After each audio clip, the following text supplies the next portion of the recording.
Esta emisora les da la bienvenida al programa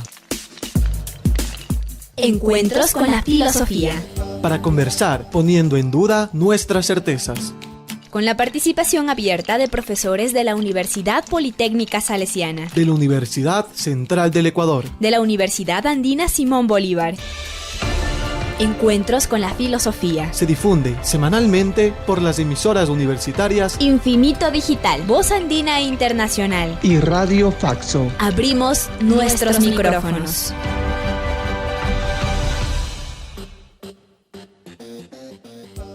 Bienvenidos y bienvenidas. Les saluda Edison Aguilar Santa Cruz. Es un gusto volvernos a encontrar ahora en una serie temática del programa semanal Encuentros con las Filosofías. Una serie temática tiene el propósito de acercarnos a temas filosóficos poco conocidos o ignorados para propiciar diálogos con otros saberes, sentimientos, conocimientos y otros territorios de pensamiento. Saludamos a Tito Chela en la cabina de Radio Voz Andina Internacional. Saludamos y damos una cálida bienvenida al invitado de esta semana, Fernando Albán. Estudió literatura en la PUCE y posteriormente filosofía y lingüística en Lyon y en París, Francia. Fue fundador y miembro del comité editorial de la revista de ensayo y poesía País Secreto, editor de la revista de teatro experimental El Gong y director de las revistas Trashumante y Elipsis. Ha sido autor-editor de los libros colectivos La Cuadratura del Círculo, 4 ensayos sobre la cultura ecuatoriana, 2006, Fulgor del Instante, Aproximaciones a la Poesía de Iván Carvajal, 2008. Ha publicado los siguientes libros: La Utopía Republicana, 2011, El Sujeto y la Ley, 2012, Pasos de Frontera, 2014, El Poemario Iris Negro, 2016, La Mirada Animal, 2019, y en 2023, César Vallejo, el poeta, el cronista, entre poética y política. Desde el 2000 hasta la actualidad, es profesor investigador de la Pontificia Universidad Católica del Ecuador. Fernando Albán presenta en Encuentros con las Filosofías la serie temática Filosofía y Democracia. Ha revisado el pensamiento de Platón, Aristóteles, Maquiavelo, Hobbes, Rousseau, Kant y Hannah Arendt. Hoy, Fernando continúa la presentación de Democracia según Jacques Rancière. Buenos días, Fernando. Muy buenos días. Bueno, tengo mucho gusto de estar nuevamente aquí para conversar, para dialogar, discutir un poquito sobre nuestro tema, ¿no? La democracia vista desde el pensamiento filosófico o los pensamientos filosóficos, ¿no es cierto? Estamos llegando a una especie de no sé, no quisiera decir término, pero cerrando una especie de ciclo, ¿no es cierto? Entonces, este cierre ha correspondido hacerlo con el filósofo francés Jacques Rancière, em, y el libro que nosotros estamos fundamentalmente tratando en este momento es El odio a la democracia. Entonces, claro, es una especie de bucle el que se ha formado, ¿no? ¿Sí? ¿Por qué?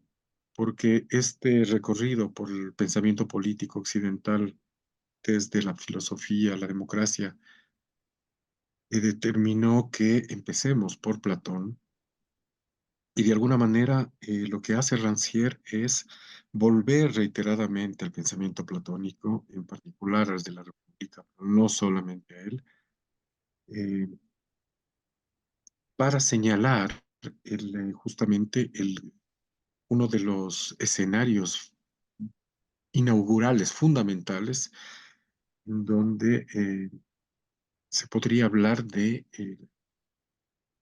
el desarrollo, la instauración de un odio a la democracia, ¿cierto? La vez pasada empezamos señalando eso, siguiendo, comentando el texto de Rancière, ¿no? Rancière señala cómo para Platón la democracia está conectada con la muchedumbre, y la muchedumbre es presa de los desenfrenos, ¿no es cierto?, de los excesos, está llevada por la pasión y está constantemente la muchedumbre está constantemente deslizándose hacia el exceso. Entonces, veíamos cómo Rancière señala ese hecho, eh, esta obsesión que tiene Platón, ¿no es cierto?, en señalar eso de manera reiterada para condenarlo, ¿no es cierto?, ¿en nombre de qué? En nombre del orden, ¿sí? Habíamos empezado diciendo en las primeras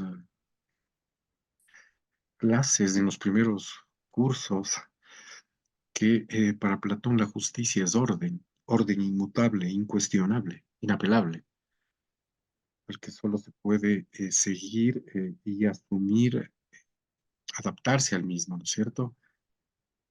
Entonces, acá, en cambio, la democracia, el elemento que prima es el desorden, ¿no es cierto?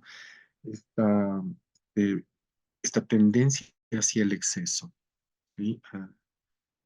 De alguna manera, lo que libera el juego democrático sería el porvenir, entendido como lo incalculable, ¿cierto? Nos pone frente a lo incalculable, ¿sí? En esto coinciden varios pensadores, ¿sí? En esto coincide Hannah Arendt, coincide Rancière, coincide eh, Jacques Derrida, ¿sí? En vincular a la democracia con lo incalculable, ¿no? La apertura a lo incalculable, que es, por lo tanto, eh, la promesa del porvenir, ¿sí? Entonces, siguiendo a Rancière, habíamos observado, habíamos señalado que la tesis de Rancière fundamental, yo diría, una de las tesis fundamentales de Rancière en su pensamiento político en relación a la democracia es señalar que ¿sí? El gobierno justo es el que participa, es aquel en el que participa el azar, ¿cierto? Hoy otra es, la democracia es la ley de la suerte. Aquí hay una especie de paradoja, ¿cierto? Es la ley de la suerte, ¿sí? Estamos en eso, la vez pasada nos quedamos en esto, ¿cierto? Una vez que se observa, que se vincula la democracia al azar, ¿cierto? Eh, Forzosamente esto nos remite a Aristóteles, quien señala, ¿sí?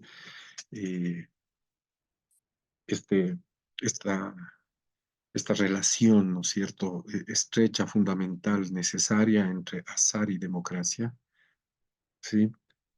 La institución de la democracia por excelencia es el sorteo, ¿sí? Porque la premisa de la democracia es la igualdad, ¿no? Entonces, esto lleva al propio Aristóteles a distanciarse de la democracia, ¿sí? Para asumir el compromiso de la república, ¿no? Aristóteles es republicano. Eh, ¿Por qué? Por- Porque justamente en el momento en que la democracia da lugar al azar, ¿sí? Al juego de la suerte, si ustedes quieren, al sorteo, hay ahí una apertura, ¿no es cierto? Una disposición de la democracia hacia la desmesura, ¿sí? ¿No es cierto? Se podría decir incluso hacia el caos, ¿no? Hacia el desorden, hacia el exceso, ¿ya? Entonces, Aristóteles dice, no, pues eh, mi postura es la república, ¿no es cierto? Y nosotros sabemos que en Aristóteles la forma degradada de la república es oligarquía. Hago mención a esto porque vamos a regresar sobre esto. Entonces, si asumimos que la institución democrática por excelencia es el sorteo, que pone en juego el azar, ¿cierto? En la elección del gobernante, ¿sí? Eh, eh, Rancière saca dos conclusiones de este hecho. El primero dice, si es que el azar es la institución, el sorteo es la institución de la democracia, entonces el ejercicio del gobierno no es compatible, dice Rancière, con el del poder deseado y conquistado. Por lo tanto, si es que la asignación del gobernante corre a cuenta del azar, ¿sí? eh, la intriga deja de ser el, lo que moviliza el juego político, ¿ya? Es decir, en la democracia, o en la democracia, la intriga debería estar absolutamente fuera. La democracia es ajena a la intriga. ¿Esto? Esta es la primera. Nosotros sabemos que la intriga es el elemento mismo que dinamiza el juego político en el presente, y esto en general, ¿no es cierto? Sí, en todos los países, en todos los territorios, en todos los lugares, ¿sí? Está siempre la intriga dinamizando, ¿no es cierto? ¿Sí? En democracia, ¿sí? Si es que hay democracia, ¿cierto?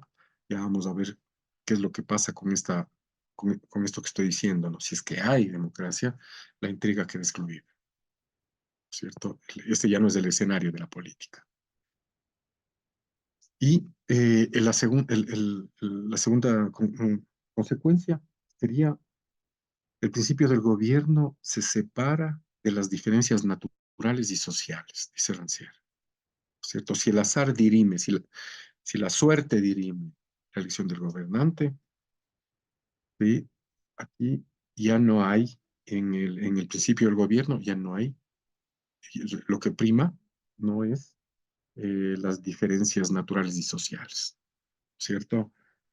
Em, y ese hecho es lo que determina el sentido fundamental de la política, ¿no es cierto? La exclusión de las diferencias naturales y sociales, ¿sí? ¿Por qué? Porque para Rancière, el escenario de la política, yo no me atrevería a decir, pero ¿por qué no? No me atrevería a decir del todo, digamos, de lo político, ¿no es cierto? Es la exclusión de estas desigualdades, ¿sí? Desigualdades que remiten al orden de lo privado. Lo que predomina en el orden de lo privado, en la esfera privada, es justamente estas diferencias naturales y sociales, ¿sí? Como también el juego de la intriga. Ahí está. Entonces, ¿qué es lo que ocurre? Ocurre que en el mundo moderno, en el mundo contemporáneo, la esfera pública ha sido secuestrada, ¿no es cierto?, por la esfera privada. Eso hemos venido señalando, y de alguna manera nuestro curso se ha ido encaminando a partir de este hilo conductor, ¿cierto? En el momento, y esto se consuma en el mundo contemporáneo, ¿no? Este secuestro de la esfera pública por parte de la esfera privada. Nosotros estamos asistiendo a digamos, a la apoteosis de la privatización de lo público, de la esfera pública, ¿sí? Y esto equivale a que se haya posicionado, ¿sí? O voy a utilizar nuevamente este término, de que el gobierno en todos lados, a nivel, a nivel internacional, ¿no es cierto? Ha sido secuestrado por la oligarquía. En todos lados nosotros tenemos en el gobierno presidido, ¿sí? Por grupos oligárquicos. Ojo, hay que recordar lo que significa oligarquía para Aristóteles, ¿no es cierto? La oligarquía es la forma degradada de la república. ¿Por qué? Porque en la oligarquía ya no se persigue el bien común, sino el beneficio privado. Entonces, ¿qué es lo que se impone en los regímenes oligárquicos a nivel mundial? ¿No? Que es, digamos, pueden haber excepciones, ¿no es cierto? Pero son raras, en donde no predomina este escenario. ¿Qué es lo que ocurre aquí? Es la oligarquía haciendo uso del gobierno eh, tiende a asegurar su dominio en el plano del Estado, ¿sí? Y de la sociedad, ¿no es cierto? Ese es el señalamiento que hace Rancière. Em, Ahora, en este punto, Rancière se separa, es decir, él critica, eh, hace una crítica de la República, ¿no? Rancière no se siente republicano porque considera que la República es el sistema de instituciones y leyes, sí, que es justamente lo que le llevó a Aristóteles a adherir a la República. Es el primado de la ley, la República es el primado de la ley. Entonces Rancière dice, es este sistema de instituciones y leyes que tienden a suprimir el exceso democrático, ¿no? Es decir, lo que ocurriría en este juego en este predominio de este sistema de instituciones y leyes, es a eliminar el elemento de azar en el juego de la política, ¿cierto? Este desorden fundamental que pone en movimiento la política. No hay que olvidar que para muchos pensadores, y esto lo hemos señalado, y en particular para Maquiavelo, ¿sí? El elemento dinante de la política es la confrontación, ¿ya? La polémica, el polemos, la discrepancia, que de alguna manera es lo que señala también Kant cuando sostiene que el- el sentido de la política se cristaliza en el individuo autónomo, ¿sí? ¿Por qué? Porque el individuo autónomo ejerce la crítica, es decir, disiente. El sentido fundamental de la política se, está en sintonía con el disenso más que con el consenso, ¿sí? Con la capacidad que tienen los individuos de decir no, ¿no es cierto? Más que en la aceptación, ¿sí? La política se moviliza en la capacidad que tienen los individuos y los pueblos de decir no, ¿cierto? Ahora, como ahora, en las circunstancias que nosotros vivimos en el mundo presente, ¿sí? Qué hermoso sería escuchar a los pueblos decir basta, ¿no es cierto? ¿Ya? Eh, Ahora, obviamente, ¿cuál es la dinámica real que los grupos oligárquicos se suceden constantemente en el poder, ¿cierto? ¿Para qué? Para privatizar lo público, ¿no es cierto? En ese escenario que se exige de la cuál es la posibilidad de la democracia, resistir a esta privatización de lo público, ¿sí? Y ir progresivamente ampliando la esfera pública, ¿no es cierto? Esta sería la tarea de la política en la perspectiva democrática, ¿cierto? Una ampliación constante de lo público. Es decir, asumir que la política es disenso, ¿no es cierto? Confrontación, polemos, eh, y que pone en juego de alguna manera el exceso democrático, ¿cierto?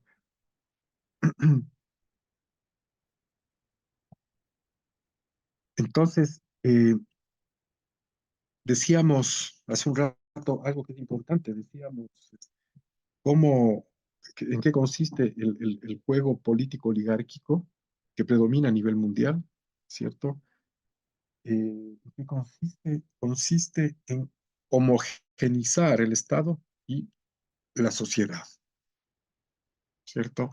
Este es la dirección de la política en un sentido que asume cuando va a la privatización de lo público, ¿cierto? La homogenización del Estado y de la sociedad. No olvidemos que Arendt señalaba que en el mundo moderno eh, surge el régimen de lo social, ¿sí? Eh, ¿Y qué significa eso? Que ya no se discierne la diferencia entre lo público y lo privado. Entonces, el animal político de Aristóteles ha devenido en animal social, ¿no es cierto? El ser humano ya no es animal político, sino es un animal social. Y el animal social es un ser de conducta, de comportamiento, ¿cierto? Regido por normas, por estándares, por estereotipos, a los cuales está confiado de manera ciega y lo que hace es reiterar una forma de comportamiento automatizado. Sí. El comportamiento humano obedece a una suerte de automatismo. En ese escenario, obviamente, el espacio público, entre comillas, es un espacio que está completamente librado o entregado al cálculo de las mayorías, al cálculo de mayorías y a la estadística. ¿Cuándo prima la estadística? Cuando el ser humano es un ser social, es decir, un ser eh, vinculado a como dice Arendt, que se comporta, ¿no es cierto?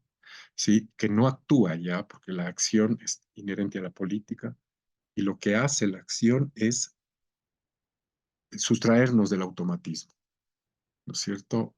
Para que se produzca lo nuevo, ¿no? El desorden inherente a la novedad, a lo nuevo, ¿sí? Eh, un poco estamos deviniendo en una suerte de sociedad de hormigas, ¿no? ¿Sí? Eso en Rancière es la sustitución de la política por la policía. Entonces, ya no cabría hablar de política, ¿sí? Sino de policía. Esto tiene más pertinencia, digamos, sí, en el francés, ¿no? Policé, ¿no? Es una sociedad policé. Eh, em, Aquí se me ocurre hacer una pregunta, ¿no? De un tiempo acá, en el Ecuador, por ejemplo, se ha hablado mucho, especialmente esto vinculado a la irrupción del movimiento indígena, ¿cierto? Y a su consolidación en el plano del escenario público, ¿no? De la esfera pública, se ha venido hablando y cada vez más de movimientos sociales. Ahí está el tema de lo social. Ahora, ¿qué ocurre con los movimientos sociales? ¿Sí? Esto se utiliza mucho en la academia, ¿ya? Eh, y es una de las razones por las cuales hay que mirar a la academia con un ojo crítico, extremadamente crítico, ¿no? Entonces, eh, es decir, se reduce el campo de la política a lo social. Entonces, ¿qué es lo que ocurre? Que los movimientos sociales en determinado momento protestan, ¿cierto? Y los gobernantes, es decir, los regímenes oligárquicos, suelen hacer frente a la protesta de los movimientos sociales señalando que se han politizado, ¿no? Lo que hago en este momento simplemente es remitirme a frases a las que nosotros estamos acostumbrados. Dice, ¿no? Para deslegitimar la protesta social, como se habla, se dice, se politiza, ¿cierto? ¿Eso qué quiere decir? Yo solo lo dejo ahí como, hago la pregunta y la dejo ahí, ¿cierto? Eh, ¿Qué significa esto? Que los movimientos sociales no están enraizados, en ellos no está enraizado la política. ¿Por qué? ¿Qué significa eso? Porque se desdice, se deslegitima la protesta social cuando se le vincula a la política. Dice, no, están politizados, ¿ya? ¿Qué significa eso? Significa que el movimiento social lo que persigue simplemente son reivindicaciones que lo vinculan al ámbito doméstico, es decir, el movimiento social reproduce una lógica, ¿sí? Que lo despolitiza. ¿Por qué? Porque su comportamiento, lo que persigue, lo vincula a la esfera privada, al ámbito de la necesidad, al régimen de la estricta supervivencia, de donde está ausente la política, ¿cierto? Simplemente para ver para que quede en el aire un poquito esta pregunta que me hago. Entonces, un poco Rancière lo que señala, y aquí también hay una coincidencia con Derrida, Derrida dice que hasta el término democracia es democrático, porque hay una pluralidad de sentidos, ¿no es cierto? Dice, Rancière dice, la democracia fue inventada como un término de indistinción, ¿ya? Hay deslizamientos y vuelcos de sentido, ¿cierto? Por ejemplo, democracia liberal. ¿Qué es la democracia liberal? ¿Qué significa en Europa la democracia liberal y qué significa en Estados Unidos la democracia liberal? ¿Cierto? ¿Sí? Cuando alguien se lo tilda de liberal en un medio conservador norteamericano, ¿a qué se hace? ¿A qué se está haciendo referencia? ¿Cierto? ¿Ya? Es decir, la democracia tiene, de alguna manera, en el término democracia, hay un combate al interior mismo del término que lo pone constantemente en movimiento, ¿no es cierto? Es decir, en el término mismo hay un ejercicio vivo de la democracia. Y esto es lo que vincula desde el término, lo que vincula a la democracia con lo incalculable, con este exceso que no puede ser gobernado. ¿Por qué la democracia hace referencia a algo, ¿no es cierto?, que no puede ser a un escenario en donde no puede ser gobernado? Porque el pueblo, que es el rey en la democracia, no puede ser gobernado, ¿cierto? Entonces ahí se produce este este exceso que vincula la democracia con el azar, con la suerte, con la fortuna, y que hace de la democracia, según Arendt, una promesa. La democracia no está vinculada a ninguna necesidad, ni histórica, ni de ningún tipo, y no hay ninguna institución la puede estabilizar. La democracia es una promesa que abre a un futuro que está siempre en camino. Estamos prácticamente cerrando esta sesión y concluimos este encuentro semanal con las filosofías, con nuestro agradecimiento a ustedes radioescuchas, al invitado de esta semana, Fernando Albán, y a Tito Chela en la cabina de Radio Voz Andina Internacional. Recuerde, recibimos sus comentarios y sugerencias al correo electrónico encuentrosconlafilosofía@gmail.com. Hasta el próximo Encuentro con la Filosofía. Agradecemos su sintonía a Encuentros con la filosofía. el programa que impulsa el filosofar como acción compartida desde las radios universitarias. Les invitamos a compartir las próximas emisiones de Encuentros con la filosofía por esta emisora.